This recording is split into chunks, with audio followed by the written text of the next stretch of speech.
Alright, all you insomniatic TV channel surfers out there tonight, welcome back to the Tuesday Night Special.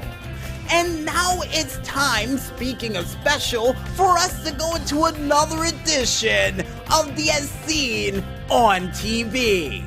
And for this 300th episode of the show, we had to pull out all the stops for an extreme show we remembered from our childhood and had to pull open the old Cartoon Network playbook and pulled out this cartoon right here, which is none other than SWAT Kats. Yes, ladies and gentlemen, SWAT Kats with a K. I got it wrong for so many years and thought it was a C. Then I remembered the poster when we saw it, when we looked up the show, and yeah, it was with a K. And the meat and potatoes for this awesome action-packed cartoon would see none other than Jake Razor Clausen and Chance T-Bone Furlong, who were members of part of the Mega Cat City's preliminary law enforcement agency known as the Enforcers, being discharged after disobeying a direct order from Commander Farrell after trying to take out the villainous Dark Cat while trying to pursue him and had a target locked, only for Commander Farrell to actually knock their jet off course directly into the Enforcer headquarters, causing an irreparable amount of damage, and for them to just go rogue and become renegades of the sky, known as the SWAT Kats. And one thing we forgot to mention during those meat and potatoes, folks, is the most messed up thing I've ever heard for an origin story for these renegade cats.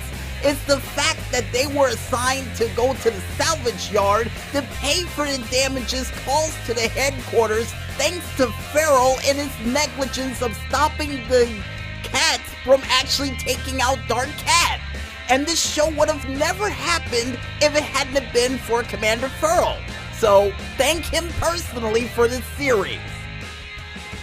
And this show, which for some strange reason reminds me of an aerial version of the Teenage Mutant Ninja Turtles, with not only Deputy Mayor Callie Briggs, who actually assumes the responsibilities for not only the town itself, and Mayor Minx, who actually would spend more time playing golf than his mayoral duties, and would even see Commander Farrell all the time getting on the back of the SWAT Kats, almost like Commissioner Gordon.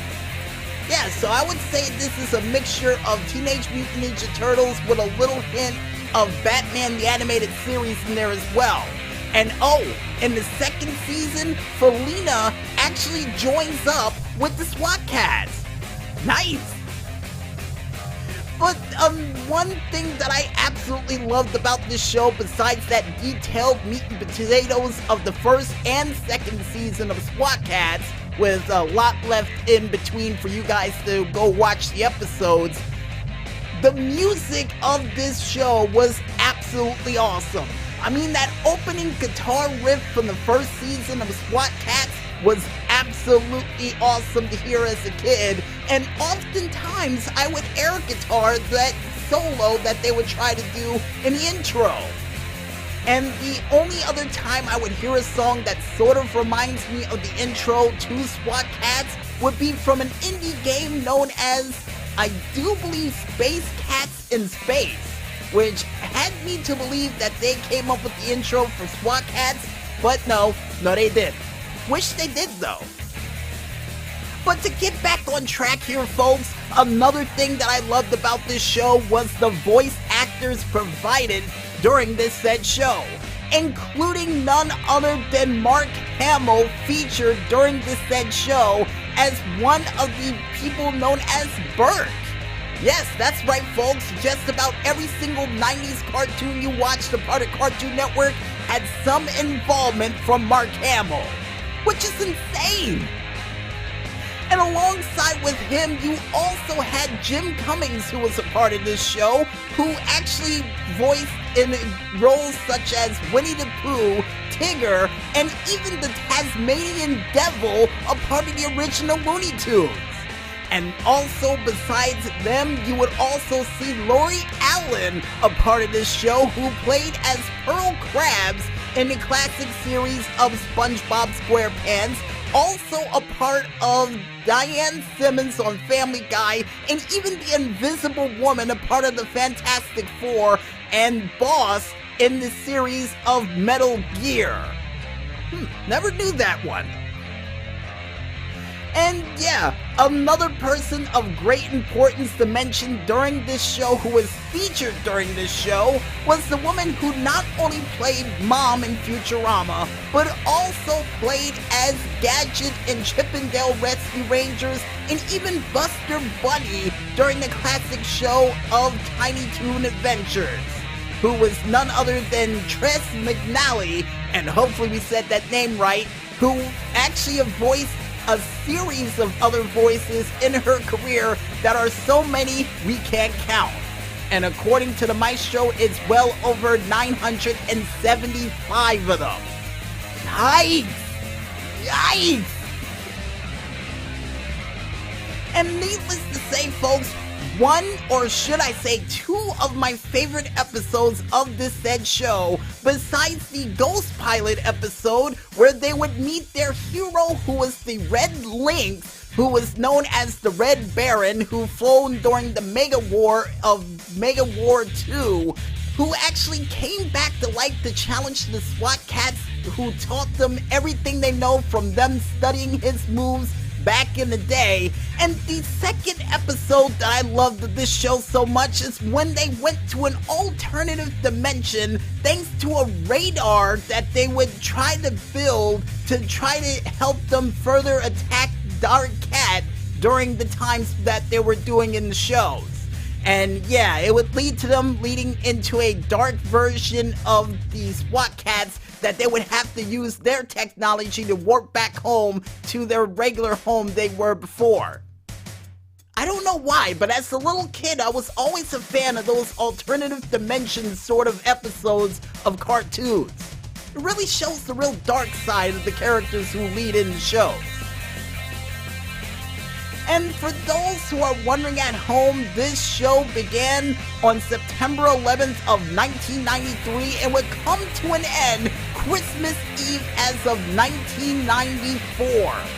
And this show was on during a prime time area of cartoon magic, including during episodes of the real-life adventures of Johnny Quest, and even during the time of Batman the Animated Series, so it was during the big action block.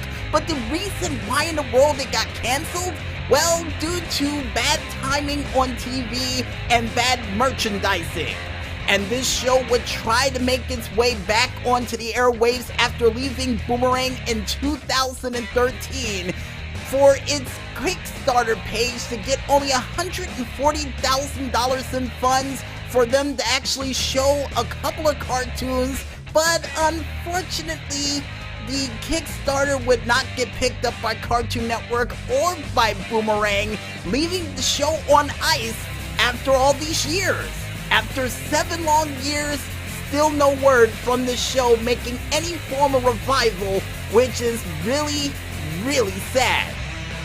And oh, before I forget, folks, one thing that they had during this show was a whole bunch of high-tech vehicles, land, air, and sea, that they used during this said show that I absolutely loved as well. Because I keep forgetting that they were mechanics that actually fixed up their own tech to take out Dark Cats at all costs, which was another cool thing about the show.